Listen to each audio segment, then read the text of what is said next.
Hi friends, ഇന്നത്തെ നമ്മുടെ prelims പരീക്ഷ 4 ഘട്ടങ്ങളിലുള്ള അവസാനത്തെ പ്രിലിംസ് പരീക്ഷയാണ് ഇന്ന് കഴിഞ്ഞിട്ടുള്ളത്. അപ്പോൾ ഇന്നത്തെ പ്രിലിംസ് പരീക്ഷയിൽ വന്നിട്ടുള്ള ചോദ്യങ്ങൾ, അനുബന്ധ വിവരങ്ങളോ എല്ലാം റിവ്യൂ ആണ് നമുക്ക് ആദ്യം പോകാനുള്ളത്. അപ്പോൾ നമ്മൾ പഠിപ്പിച്ച സെക്ഷനിൽ നിന്നും എത്ര ചോദ്യങ്ങൾ വന്നിട്ടുണ്ട് എന്ന് നമുക്ക് നോക്കാം. ഒന്നാമത്തെ ചോദ്യത്തിലേക്ക് നേരെ പോകാം. ഇന്ത്യയിലെ ഉഷ്ണകാലമേത് എന്നാണ് ചോദ്യമുണ്ടായിരുന്നത്.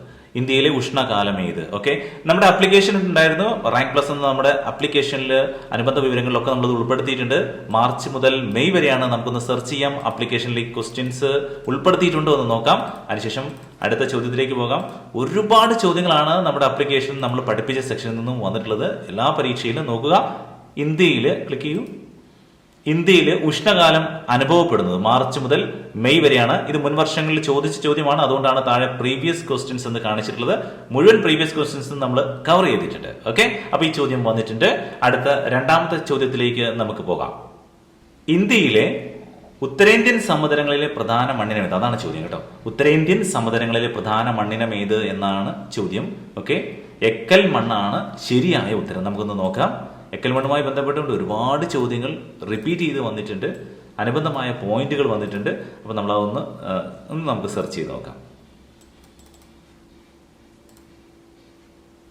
ഓക്കെ, താഴേക്ക് പോവാം.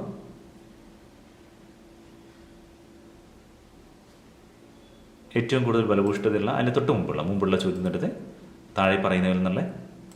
ഓക്കെ, താഴെ പറയുന്നതിൽ ഉത്തരേന്ത്യൻ എക്കൽ സമതലത്തിന്റെ ഭാഗങ്ങളിൽ ഉൾപ്പെടുന്നത് ഏതൊക്കെ എന്നാണ് ചോദ്യം വന്നിട്ടുള്ളത്. എ, ബി ആൻഡ് സി കൊടുത്തിട്ടുള്ള ബ്രഹ്മപുത്ര സമതലം, ഗംഗാ സമതലം, സിന്ധു സമതലം എന്ന് പറഞ്ഞുകൊണ്ട് സ്കൂൾ സിലബസ് SSCRT സിലബസിൽ നിന്നും ഉൾപ്പെട്ടിട്ടുള്ള ഒരു ഭാഗമായിരുന്നു. ഇതിനോട് അനുബന്ധമായുള്ള ക്ലാസ്സുകൾ നമ്മൾ നൽകിയിട്ടുണ്ടായിരുന്നു. അപ്പൊ ഈ ഒരു സെക്ഷൻ പഠിച്ച ഒരാൾക്ക് ഇപ്പൊ അതിൽ തന്നെ പറയുന്നുണ്ട്, താഴെ പറയുന്നതിൽ ഉത്തരേന്ത്യൻ എക്കൽ സമതലത്തിന്റെ ഭാഗങ്ങളിൽ ഉൾപ്പെടുന്നത്. അപ്പൊ ഇത് മനസ്സിലാക്കിയ ഒരാളെ സംബന്ധിച്ചിടത്തോളം ഉറപ്പായും ഈ ചോദ്യത്തിന് ഉത്തരം എഴുതാൻ പറ്റും. ഉത്തരേന്ത്യൻ സമതലങ്ങളിലെ പ്രധാന മണ്ണിനമാണ് എക്കൽ മണ്ണ്. ഓക്കെ, അപ്പൊ ഈ ചോദ്യത്തിന് ഉത്തരം എഴുതാൻ സാധിക്കുന്നതാണ്. അടുത്ത ചോദ്യത്തിലേക്ക് പോവാം. മറ്റൊരു ചോദ്യം, ഇന്ത്യയിൽ ഏറ്റവും കൂടുതൽ ദേശീയ ഉദ്യാനങ്ങളുള്ള സംസ്ഥാനം ഏത് എന്നൊരു ചോദ്യമാണ് വന്നിട്ടുള്ളത്.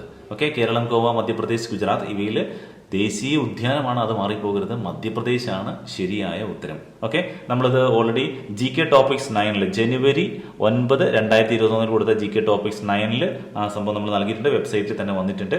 നമുക്ക് നോക്കാം, എവിടെയാണെന്ന് നോക്കാം. ഓക്കെ, കണ്ടോ, ഇന്ത്യയിൽ ഏറ്റവും കൂടുതൽ ദേശീയ ഉദ്യാനങ്ങളുള്ള സംസ്ഥാനം ഏത് എന്നത് മധ്യപ്രദേശാണ് ശരിയായ ഉത്തരം. നമ്മൾ ഓൾറെഡി അത് ഉൾപ്പെടുത്തിയിട്ടുണ്ട്. ഇങ്ങനെ നിരവധി ചോദ്യങ്ങളാണ് നമ്മുടെ ആപ്ലിക്കേഷനിൽ നിന്ന് നേരിട്ട് തന്നെ വന്നിട്ടുള്ളത്. അനുബന്ധമായ വിവരങ്ങൾ കൊടുത്തതിൽ നിന്നും ഒക്കെ ആയിട്ട് വന്നിട്ടുള്ള ചോദ്യങ്ങൾ. ഓക്കെ, ഇനി അടുത്ത ചോദ്യത്തിലേക്ക് നമുക്ക് പോകാം. മറ്റൊരു പ്രധാനപ്പെട്ട ചോദ്യമാണ്, പലരും തെറ്റിച്ചൊരു ചോദ്യമായിരിക്കാം. പോയിന്റ് കലൈമർ പക്ഷി സങ്കേതം ഏത് സംസ്ഥാനത്താണ് എന്ന ചോദ്യം. ഓക്കെ, ഇതിന്റെ ശരിയായ ഉത്തരം തമിഴ്നാടാണ് ശരിയായ ഉത്തരം. നമ്മൾ ഡേ 43 മെഗാ മോക്ക് ടെസ്റ്റിലെ ഫസ്റ്റ് ഘട്ടത്തിൽ നമ്മൾ കൊടുത്തതാണ്. ഡേ 43 അതിൽ തന്നെ 151 ആൾക്കാർ അത് റെസ്പോൺസ് ചെയ്തിട്ടുണ്ടായിരുന്നു എന്ന്. ഓക്കെ, അത് ശരിയായ ഉത്തരം നോക്കുക. നമ്മളത് അനുബന്ധ വിവരം കൊടുത്തിട്ടുണ്ട്. ഫ്ലെമിംഗോസിന് പ്രസിദ്ധമായ പോയിന്റ് കലൈമർ വന്യജീവി സങ്കേതം സ്ഥിതി ചെയ്യുന്നവരുടെ, ഇവിടെ നമ്മൾ ബേർഡ് സാങ്ച്വറി എന്ന് പറഞ്ഞിട്ടില്ല, പക്ഷെ വന്യജീവി സങ്കേതം അതും പ്രത്യേകമായിട്ട് എടുത്തു പറയുന്ന പോയിന്റ് കലൈമർ എന്ന് പറയുന്നുണ്ട്. അപ്പോൾ അവിടെ വന്യജീവി സങ്കേതമുണ്ട്, അപ്പോൾ തന്നെ ബേർഡ് സാങ്ച്വറിയും രണ്ടും ഉണ്ട്. മാത്രമല്ല അവിടെ ഫ്ലെമിംഗോസിന് എന്ന് കൃത്യമായി പറയുന്നുണ്ട്. അപ്പോൾ അത് ശ്രദ്ധിക്കുക, തമിഴ്നാടാണ്. തമിഴ്നാട് ശരിയായ ഉത്തരമാണ്. അപ്പോൾ നമ്മളത് ഉൾപ്പെടുത്തിയിട്ടുണ്ടായിരുന്നു ഡെയിലി മോക്ക് ടെസ്റ്റിൽ. അത് ചെയ്ത ഒരാൾക്ക് 100% ഇതിന്റെ ഉത്തരം എഴുതാൻ സാധിക്കുന്നതാണ്. ഇതുവരെ പറഞ്ഞ എല്ലാ ചോദ്യങ്ങളും നമുക്ക് കവർ ചെയ്യാൻ പറ്റിയിട്ടുണ്ട്. അടുത്ത ചോദ്യം നോക്കാം. അടുത്ത ചോദ്യം സിമ്പിൾ ആയിട്ട് ഒരു ചോദ്യമാണ്. നമുക്ക് സെർച്ച് ചെയ്യേണ്ട ആവശ്യമില്ല, നമുക്ക് എല്ലാവർക്കും അറിയാവുന്നതാണ്. 1857 കലാപം അറിയപ്പെടുന്നത് അത് ശിപായി ലഹള, നമുക്കെല്ലാം ശിപായി മൂട്ടിണി നമുക്ക് എല്ലാവർക്കും അറിയാവുന്ന ഒരു കാര്യമാണ്. വളരെ സിമ്പിൾ ആയിട്ടുള്ളൊരു ഒന്നാം സ്വാതന്ത്ര്യ സമരം അറിയപ്പെടുന്നതൊക്കെ. ഓക്കെ, അത് എല്ലാവർക്കും അറിയാവുന്നതാണ്. അപ്പോൾ ഞാനത് എല്ലാവർക്കും ആ ഉത്തരം ശരിയായിട്ടാവുമെന്ന് കരുതുന്നു. അതിനുശേഷം അടുത്ത ചോദ്യത്തിലേക്ക് പോവാം. അടുത്ത ചോദ്യം, കൽക്കട്ടയിൽ സുപ്രീം കോടതി സ്ഥാപിച്ച ഗവർണർ ജനറൽ ആര് എന്നാണ്. വാറൻ ഹേസ്റ്റിങ്സ് ആണ് ശരിയായ ഉത്തരം. നമുക്ക് നോക്കാം, അത് നമ്മൾ ആപ്ലിക്കേഷനിൽ ഉൾപ്പെടുത്തിയിട്ടുണ്ടോ എന്ന് നോക്കാം. നമ്മൾ ക്ലാസ് എടുത്തപ്പോഴൊക്കെ എല്ലാ പ്രധാനപ്പെട്ട ഗവർണർ ജനറൽമാരെ പറ്റിയും പറഞ്ഞിട്ടുണ്ടായിരുന്നു. അപ്പോൾ അതിൽ നമുക്ക് ഉണ്ടോ എന്ന് നോക്കാം. ആ ക്വസ്റ്റ്യൻസ് എങ്ങനെയാണ് വന്നിട്ടുള്ളതെന്ന് സെർച്ച് ചെയ്യാം. ഈ സെർച്ചിങ് ഓപ്ഷൻ ഉള്ളതുകൊണ്ട് നിങ്ങൾക്ക് എക്സാം കഴിഞ്ഞ ഉടൻ തന്നെ നമ്മൾ ആപ്ലിക്കേഷനിൽ എപ്പോൾ വേണമെങ്കിലും സെർച്ച് ചെയ്യാം. ഓക്കെ, കൽക്കട്ടയിൽ മദ്രസ സ്ഥാപിച്ച വ്യക്തിയും വാറൻ ഹേസ്റ്റിങ്സ് ആണ്. അതുപോലെ തന്നെ ഇന്ത്യയിലെ ആദ്യത്തെ സുപ്രീം കോടതി കൊൽക്കത്തയിൽ സ്ഥാപിച്ചത് വാറൻ ഹേസ്റ്റിംഗ്. മുൻ വർഷങ്ങളിൽ ചോദിച്ച ചോദ്യം തന്നെയാണ്. നമ്മൾ എല്ലാ വർഷത്തെയും പ്രീവിയസ് ക്വസ്റ്റ്യൻ പേപ്പർ കൃത്യമായി ഉൾപ്പെടുത്തിയിട്ടുണ്ട്. അതാണ് ഒരു അഡ്വാൻറ്റേജ്. മാത്രമല്ല എക്സാം കഴിഞ്ഞ ഉടൻ തന്നെ എല്ലാവർക്കും നമ്മൾ ആപ്ലിക്കേഷനിലൂടെ സെർച്ച് ചെയ്ത് ആ ചോദ്യം വന്നിട്ടുണ്ടോ ഇല്ലയോ അതിനനുബന്ധ വിവരങ്ങളൊക്കെ നമുക്ക് പഠിക്കുകയും ചെയ്യാൻ പറ്റുന്നുണ്ട്. അടുത്ത ചോദ്യത്തിലേക്ക് പോവാം. മറ്റൊരു പ്രധാനപ്പെട്ട ചോദ്യം തന്നെയാണത്. ഇന്ത്യൻ ദേശീയതയുടെ പ്രവാചകൻ എന്നറിയപ്പെടുന്ന ആര്? നമ്മൾ കഴിഞ്ഞ സെക്ഷനിൽ എടുത്ത സമയത്ത് വീണ്ടും പറഞ്ഞിട്ടുണ്ടായിരുന്നു. ഇന്ത്യൻ നവോത്ഥാനവുമായി ബന്ധപ്പെട്ടുകൊണ്ട് രാജാറാം മോഹൻ റോയിയുടെ ഒരു ടോപ്പിക് നമ്മൾ വളരെ ദീർഘമായി തന്നെ എടുത്തിട്ടുണ്ട്. അത് നമ്മൾ ഓൾറെഡി യൂട്യൂബിൽ അപ്ലോഡ് ചെയ്തിട്ടുണ്ട്. നമ്മുടെ സ്റ്റുഡൻസിന് അത് കൃത്യമായി കൊടുത്തിട്ടുണ്ട്. ഓക്കെ, അത് കഴിഞ്ഞ പ്രാവശ്യം കഴിഞ്ഞ രാജാറാം മോഹൻ റോയുമായി ബന്ധപ്പെട്ടുകൊണ്ട് കഴിഞ്ഞ പരീക്ഷയിൽ ചോദിച്ച സമയത്തും ഇതിൽ നിന്നും 2 ചോദ്യങ്ങൾ വരികയും വീണ്ടും അതുമായി ബന്ധപ്പെട്ടുകൊണ്ട് ഒരു ചോദ്യം വീണ്ടും വരികയും ചെയ്തിട്ടുണ്ട്. അപ്പൊ ഇതിലും 2 ചോദ്യങ്ങൾ വന്നിട്ടുണ്ട്. ഒന്ന് ഇന്ത്യൻ ദേശീയതയുടെ പ്രവാചകൻ എന്നറിയപ്പെടുന്ന രാജാറാം മോഹൻ റോയ് ആണ്. അതുപോലെ തൊട്ടടുത്ത ചോദ്യത്തിൽ പറയുന്ന വളരെ പ്രധാനപ്പെട്ടാണ് വേദങ്ങളെ പറ്റിയും വേദങ്ങളും ഉപനിഷത്തുക്കളും ബംഗാളി ഭാഷയിലേക്ക് പരിഭാഷപ്പെടുത്തിയതാര്? ഈ ചോദ്യത്തിന്റെ ഉത്തരവും രാജാറാം മോഹൻ റോയ് തന്നെയാണ്. അപ്പൊ ഇങ്ങനെ 2 ചോദ്യങ്ങൾ കൂടി ഈ സെക്ഷനിൽ വന്നിട്ടുണ്ട്. മറ്റൊരു ചോദ്യം അവസാനമായി ഇന്ത്യ വിട്ടുപോയ വിദേശീയർ ആര് എന്നാണ് ഒരു ചോദ്യം വന്നിട്ടുള്ളത്. ഓക്കെ, പോർച്ചുഗീസുകാരാണ് ശരിയായ ഉത്തരം. നമുക്കൊന്ന് സെർച്ച് ചെയ്യാം. പോർച്ചുഗീസുകാരാണ് ശരിയായ ഉത്തരം. ഓക്കെ, ഇന്ത്യയിൽ നിന്നും ഏറ്റവും അവസാനം പിൻവാങ്ങിയ വിദേശ ശക്തി പോർച്ചുഗീസുകാർ. ഓക്കെ, ഇതൊക്കെ എത്രയോ പരീക്ഷയിൽ റിപ്പീറ്റ് ചെയ്ത് ചോദിച്ചിട്ടുള്ള ചോദ്യമാണ്. അത് വീണ്ടും അങ്ങനെ തന്നെ വരികയാണ്. അപ്പോൾ പ്രീവിയസ് ഇയർ ക്വസ്റ്റ്യൻ പേപ്പറിന് വളരെ പ്രാധാന്യമുണ്ട്. പക്ഷെ നമ്മളത് സെലക്ട് ചെയ്ത് പഠിക്കണം എന്ന് മാത്രം. മറ്റൊരു പ്രധാനപ്പെട്ട ചോദ്യം എന്ന് പറയുന്നത് നീൽ ദർപ്പൺ രചിച്ചത് ആര് എന്നാണ്. ഈ സെക്ഷൻ നമ്മൾ ഓൾറെഡി വീഡിയോ ക്ലാസ്സിൽ എടുത്തിട്ടുണ്ടായിരുന്നു. ഓക്കെ, നമുക്ക് ആപ്ലിക്കേഷനിലും ഉൾപ്പെടുത്തിയിട്ടുണ്ട്. നമുക്കൊന്ന് സെർച്ച് ചെയ്യാം. നീൽ ദർപ്പൺ രചിച്ചത് ദീനബന്ധു മിത്രയാണ് നീൽ ദർപ്പൺ രചിച്ചത്. ഒന്ന് ക്ലിക്ക് ചെയ്യാം കേട്ടോ. നീൽ ദർപ്പണിന്റെ രചയിതാവ് ആര്? SSCRT സെക്ഷനിലാണ് ആ ക്വസ്റ്റ്യൻ വന്നിട്ടുണ്ട്. വേറെ സെക്ഷനിൽ നോക്കാം. ഓക്കെ, കേട്ടോ. നീൽ ദർപ്പൺ എന്ന ബംഗാളി നാടകത്തിന്റെ രചയിതാവ് ആര്? ദീനബന്ധു മിത്ര. പ്രീവിയസ് ഇയർ ക്വസ്റ്റ്യൻ പേപ്പറിൽ മുൻവർഷങ്ങളിൽ ചോദിച്ച ചോദ്യം തന്നെയാണ് കേട്ടോ. അപ്പൊ ഇനി ഈ ക്വസ്റ്റ്യൻസ് ഒരിക്കലും നമ്മൾ തെറ്റിക്കാൻ പാടില്ല.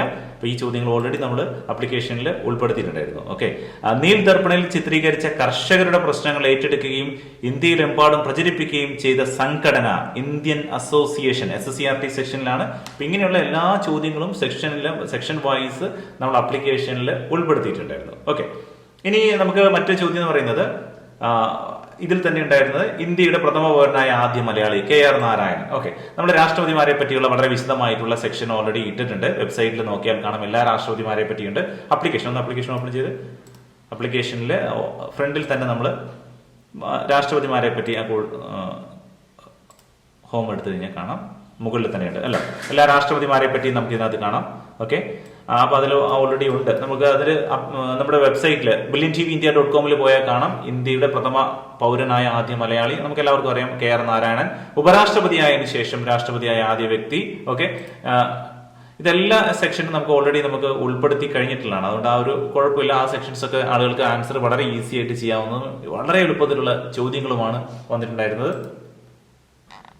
മറ്റൊരു ചോദ്യം വന്നിട്ടുള്ളത് മൗലിക അവകാശങ്ങൾ ഭരണഘടനയുടെ ഏത് ഭാഗത്താണ് പ്രതിപാദിച്ചിരിക്കുന്നത് എന്ന ഒരു ചോദ്യമാണ്.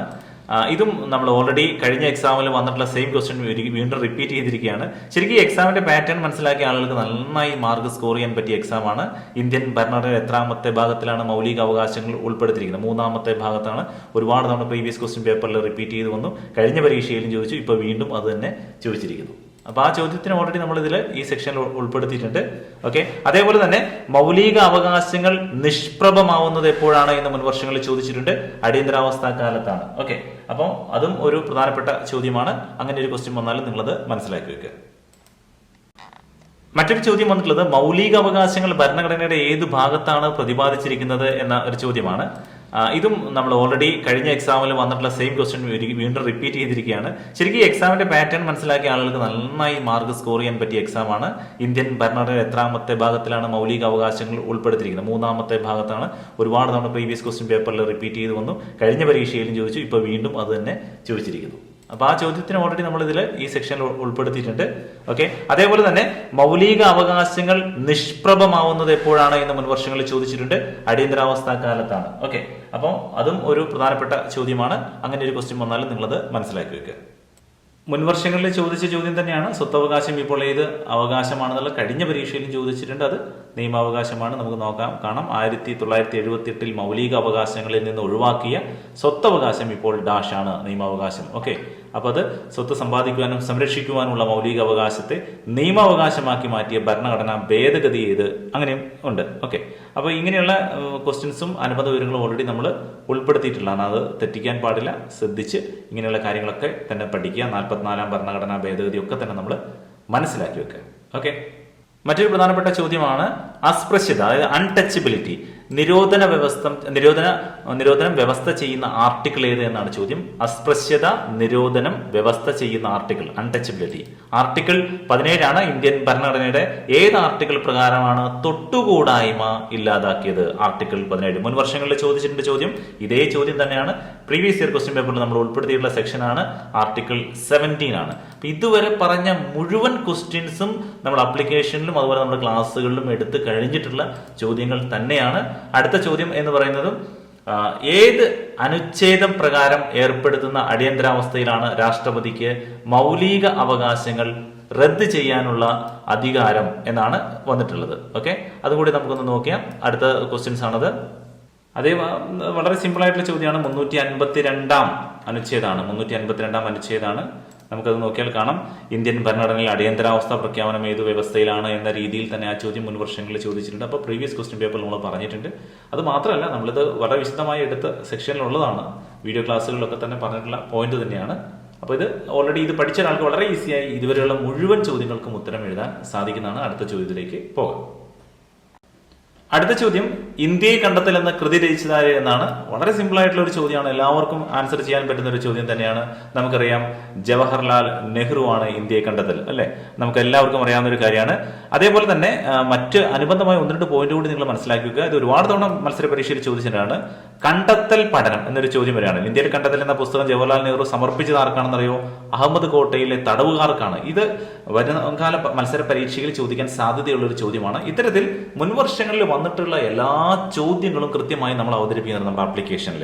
മാത്രമല്ല, നമ്മുടെ ട്രെയിനിങ് പ്രോഗ്രാമിൽ ഉള്ള ഒരു പ്രത്യേകത എന്ന് പറഞ്ഞാൽ അടുത്ത കാലത്ത് വന്നിട്ടുള്ള മത്സര പരീക്ഷയിലെ ചോദ്യങ്ങൾ, ആ ചോദ്യങ്ങളുടെ പാറ്റേൺ മനസ്സിലാക്കി അങ്ങനെ പഠിപ്പിക്കുക എന്നുള്ളതാണ്. അതാണ് നമുക്ക് കഴിഞ്ഞ LDC പരീക്ഷയ്ക്കാണെങ്കിലും വലിയ റിസൾട്ട് കിട്ടുകയും ഈ പ്രാവശ്യവും നമ്മൾ LDC പരീക്ഷയിൽ ഓരോ പരീക്ഷ കഴിയുമ്പോഴും എത്ര ചോദ്യങ്ങൾ വന്നു, ആ ചോദ്യങ്ങൾ ഏത് വിഭാഗത്തിൽ നിന്നാണ് വന്നിട്ടുള്ളത്, അതിന്റെ ഡേറ്റ്, പബ്ലിഷ് ചെയ്ത കാര്യങ്ങൾ, യൂട്യൂബിൽ പബ്ലിഷ് ചെയ്തത്, ഇതെല്ലാം നിങ്ങൾക്ക് മുന്നിൽ കൃത്യമായി കാണിച്ചു തരുന്നത് ഈ ഒരു സിസ്റ്റം നിങ്ങൾ പ്രോപ്പറായി ഫോളോ ചെയ്യുന്നതിന് കൂടി വേണ്ടിയാണ്. ഓക്കെ, മാത്രമല്ല നമ്മുടെ ട്രെയിനിങ് പ്രോഗ്രാം ഇപ്പോൾ ആപ്ലിക്കേഷനിലൂടെ അവൈലബിൾ ആണ്. ആപ്ലിക്കേഷനിലൂടെയും അതുപോലെ തന്നെ ഇൻഡിവിജ്വൽ അറ്റൻഷൻ കൊടുക്കുന്നുണ്ട്. ഓരോ ആൾക്കും പ്രത്യേകമായിട്ടുള്ള പരിശീലനമാണ്. അതാണ് നമ്മുടെ ഏറ്റവും വലിയ പ്രത്യേകത. നമ്മൾ ആപ്ലിക്കേഷനിൽ കാണാം ബേസിക് ട്രെയിനിങ് പ്രോഗ്രാം, അതുപോലെ തന്നെ +2 prelims, 10th prelims, general PSC, degree level പരീക്ഷയ്ക്ക് വേണ്ടിയുള്ള പ്രത്യേക പരിശീലനം നമുക്ക് ഈ മന്തിനോടുകൂടി തന്നെ തുടങ്ങുകയാണ്.